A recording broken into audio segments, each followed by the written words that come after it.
Welcome to the offer of me ZTE Axon 30, and I'll show you the loudest speaker level of this device.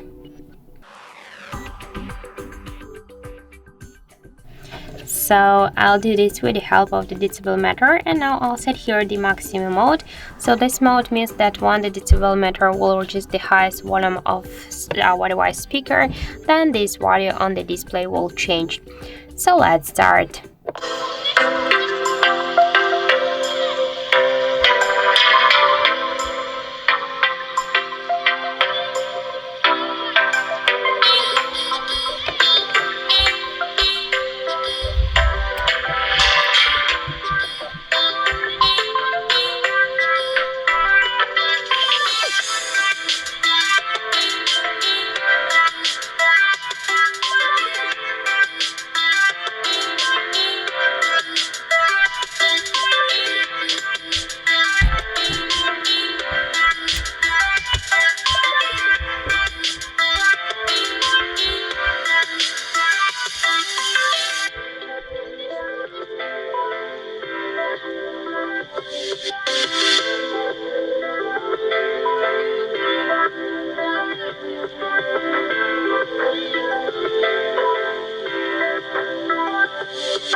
As we can see, our device reached 112.9 decibels.